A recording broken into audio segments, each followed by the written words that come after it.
대한민국에서 미사일 지각 변동이 시작됐습니다. 비싸도 너무 비싸서 도입에 실패한 무기가 있습니다. 바로 미국의 요격 미사일인 SM-3인데요. SM-3는 신의 방패라 불리는 이지스함에 없어서는 안 될 필수적인 무기체계입니다. 당연히 대한민국 해군도 이지스함에 장착할 SM-3를 도입하려고 했지만 예산에 발목이 붙잡혀 울며겨자 먹기로 어쩔 수 없이 성능이 부족한 SM-6를 도입할 수밖에 없었습니다. 미사일은 현대전에서 중요한 역할을 수행하는 무기 시스템으로 자리 잡고 있습니다. 고도의 정밀도를 가지고 있으며 장거리에서도 목표를 공격할 수 있어 전투의 유효성과 효율성을 높여줍니다. 미사일의 등장으로 군사 전략과 전술의 새로운 가능성이 열렸으며 전략의 양상도 크게 변화했습니다. 이와 함께 미사일을 방어하는 시스템도 발전했는데요. SM-3는 대표적인 함대공 요격 미사일로 그 중요성에 대해서는 누구나 잘 알고 있지만 워낙 고가의 무기라 대량으로 도입하기가 힘든 것이 단점입니다.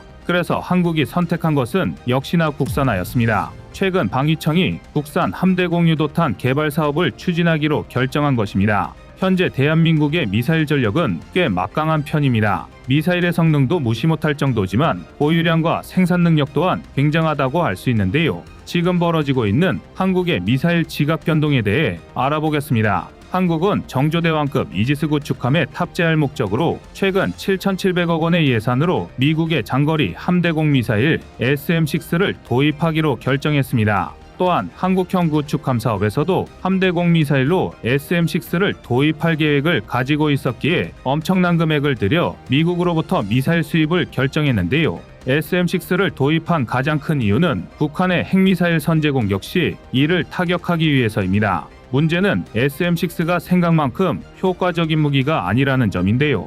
SM-6의 사거리는 240km를 넘지 않으며 요격고도는 34km가 최대입니다. 이 정도 거리라면 정조대왕급 구축함이 SM-6로 수도권에 떨어지는 북한 탄도미사일을 막는 건 묘기에 가까운 일입니다. 안정적으로 미사일 타격을 막기 위해선 최소한 정조대왕급 구축함이 충청남도에 정박한 채 SM-6 해상포대 역할을 해야 제 역할을 할 수 있는 셈입니다. 이동하면서 북한의 미사일에 대응하는 것은 현실적인 대책이 아닌 셈입니다. 이럴 바에는 오히려 패트리어트나 천궁을 사용하는 것이 더 경제적입니다. 국방부는 본래 SM-3를 도입하려 했었지만 갑자기 계획을 바꿔 SM-6를 수입하기로 결정했는데요. 한국국방연구원과 국방과학연구소에서도 한반도 안보 환경에서 SM-3가 최선이라는 연구 결과를 보고했었기에 납득이 어려운 결정이었죠. 갑작스러운 계획 변경의 이유 중 하나는 SM-3에 비해 SM-6가 상대적으로 저렴했기 때문인데요.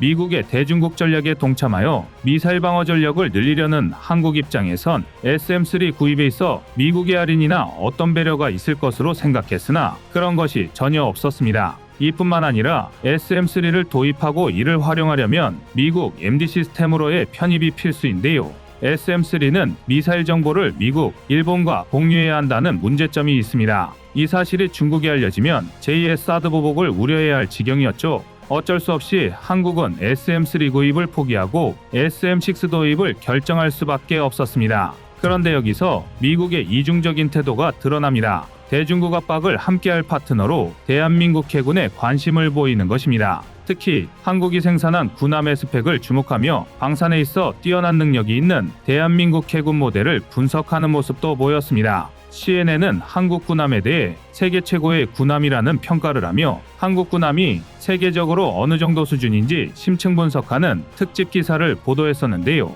CNN은 한국 군함을 극찬하며 현재 세계 최고의 군함은 미국이 아닌 한국의 세종대왕함이라고 주장했습니다. 거기다 중국 해군의 차세대 수상전투함 055형과 세종대왕함을 비교하며 한국의 세종대왕함이 중국 전투함에 비해 월등히 앞서고 있다고 평가했는데요. 서방 전문가들은 055형 구축함이 세종대왕함보다 크기는 하지만 세종대왕함은 128셀의 수직 발사 장치와 지대공, 대잠, 순항미사일 등 모든 상황에 대처할 수 있는 강력한 무장으로 화력면에서 압도적인 전력을 갖추었다고 평가했습니다. 듣기 좋은 평가이긴 하지만 그 뒤에 있는 미국의 속내를 생각하면 마냥 기분 좋게만 들을 수 없는 칭찬인데요. 미국이 이렇게 한국을 띄워주는 것에는 미국과 중국의 대결에서 한국이 일정한 역할을 수행해야 하며 이를 위해 미국과 한국은 공고한 동맹관계를 유지해야 한다는 뜻을 내포하고 있습니다. 하지만 미국이 한국 해군을 마치 자국 군대인 마냥 생각하는 것은 불쾌하게 받아들여질 수밖에 없는데요.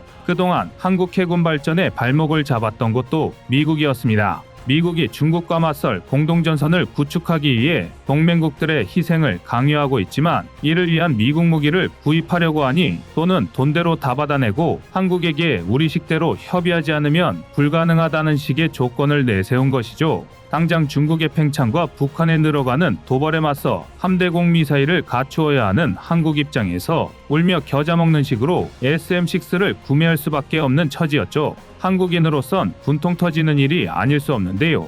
이대로 있으면 미국의 뜻대로 끌려갈 수밖에 없다고 판단한 한국은 최근 놀라운 소식을 전하며 미국을 기겁하게 만들었습니다. 바로 미국에 의존하고 있었던 장거리 함대공 유도탄을 국산화하겠다고 선언한 것이죠. 방위사업청은 함대공 유도탄2 체계 개발 사업 입찰을 공고하며 KDDX의 신형 함대공 유도탄을 구비하겠다고 발표했습니다. 7조 8천억 원의 예산을 투입해 6,000톤급 미니 이지스함 6척을 생산하는 KDDX 사업에 7천억 원을 추가로 투자하여 새로운 함대공 유도탄까지 개발하겠다고 나선 것입니다. 원래는 SM-6를 도입해 KDDX의 화력을 갖출 것이라 전망했던 전문가들도 한국의 이번 결정에 충격을 받았다고 합니다. 함대공 유도탄을 국산 기술로 개발하면 더 이상 미국으로부터 아쉬운 소리를 들어가며 비싼 돈 주고 구입할 필요가 없기 때문인데요. 국내 개발이 성공한다면 유지보수는 물론 국내 개발하는 함정과의 연동 문제에서 아무런 제약이 없는 유도탄을 마음껏 생산할 수 있는 장점이 있습니다.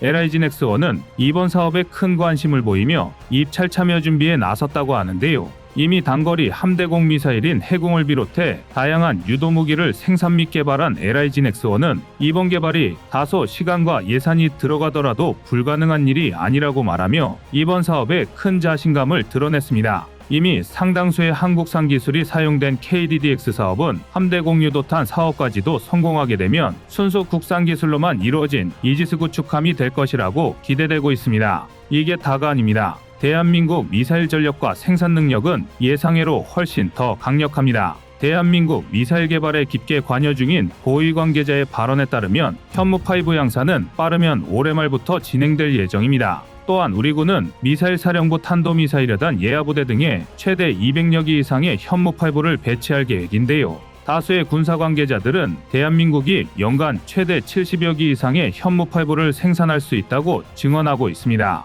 사실 여기까지만 보면 좀처럼 믿기 어려운 숫자인데요. 아무리 대한민국의 무기체계 생산 속도가 전 세계 최고 수준이라 하더라도 현무5급의 탄도미사일을 1년에 70기나 생산할 수 있다는 건 이미 상식의 기준을 아득히 뛰어넘은 생산력입니다. 이번에는 보다 정확한 비교를 위해 미국을 한번 예로 들어보겠습니다. 현재 미국은 우크라이나의 막대한 물량의 군사 패키지를 지원하면서 비축물자의 바닥을 보이고 있습니다. 그리고 이로 인해 미국 내에서 자국의 미사일 생산량에 대한 상세한 분석과 함께 자성의 목소리도 높아지고 있는데요. 실제로 미의회가 공개한 감사를 통해 밝혀낸 정보에 따르면 2020년에서 2022년 기준 미국의 연간 평균 장거리 대한미사일 조달률은 고작 38기에 불과했습니다. 지금 미국이 바닥난 비축물자를 메우려면 최소한 1년에 200에서 250기의 미사일을 생산해야 하는데요. 그러나 그게 말처럼 쉬운 얘기는 아닙니다. 문제는 여기서 끝이 아닙니다. 탄두 중량과 사거리는 다르지만 그나마 현무5와 생산 난이도를 비교할 만한 ICBM의 경우는 더 심각한데요. 비록 현재 생산량에 대한 정확한 수치는 군사 비밀을 이유로 공개되지 않았지만 미국 NNSA의 발표에 따르면 2030년까지 단계적으로 연간 80기의 ICBM을 생산할 예정입니다. 즉 2023년 기준으로는 연간 70기의 지대지 탄도미사일 생산은 언감생심인 셈입니다. 이뿐만이 아닙니다. 러시아의 경우 버전마다 약간의 차이는 있지만 2023년 기준 9K720 이스칸데르의 월 평균 생산량이 4에서 9기를 넘지 못하고 있습니다. 되려 러시아는 전쟁 중임에도 불구하고 강력한 서방의 제재와 전문 인력 부족, 산업장비 공급 장애 등으로 계속해서 생산량이 떨어지고 있는 실정입니다. 현재 전 세계에서 대한민국처럼 안정적으로 다량의 미사일을 생산할 수 있는 나라는 어디에도 없다고 단언할 수 있는데요. 대한민국은 이와 같은 막강한 생산 인프라를 구축하기 위해 무려 1970년대 초부터 부단한 노력을 멈추지 않았습니다. 한때는 미국의 미사일을 도입하기도 했지만 자주 국방의 기치를 내걸기 시작한 이래 대한민국은 독자적인 현무 생태계를 구축해 나갔는데요. 그 과정에서의 국제적 압박은 상상 이상이었습니다. 국제사회는 안보와 국제적 안정을 유지하기 위한다는 명목으로 미사일 개발을 제한하려 노력하고 있습니다. 선두그룹에선 강대국들의 사다리 걷어차기라고도 느껴질 수 있지만 대량 살상과 파괴가 가능한 미사일은 존재 자체만으로 국가 간의 전략적 협력과 군사적 긴장을 증가시킬 수 있습니다. 아무리 방어의 목적이라 하더라도 미사일을 개발한다는 것 자체가 주변국들에게 도발로 받아들여질 수 있다는 건데요. 그렇기 때문에 유엔 안전보장이사회를 비롯한 국제기구와 국가 간의 협력을 통해 미사일 개발 및 사용에 대한 규제와 제한을 정하는 국제법적 메커니즘이 마련되어 있습니다. 대한민국 같은 후발주자가 이러한 각종 규제와 협약을 뚫고 독립적인 미사일 전력을 보유할 수 있다는 것 자체가 기적에 가까운 일입니다. 기적을 이룬 대한민국은 이제 현실 속에서 우리의 미사일 전력을 더욱 강화하려는 노력을 기울이고 있는데요. 한 가지 아쉬운 점은 미사일 보유량에 비해 발사 수단이 부족하다는 것입니다. 앞으로 합동화력 함건조나 테레 추가 생산 등 발사 수단도 충분히 확보하여 진정한 미사일 강국의 모습을 갖출 수 있기를 기대해 보겠습니다. 이상 꺼리튜브의 두 번째 미션이었습니다.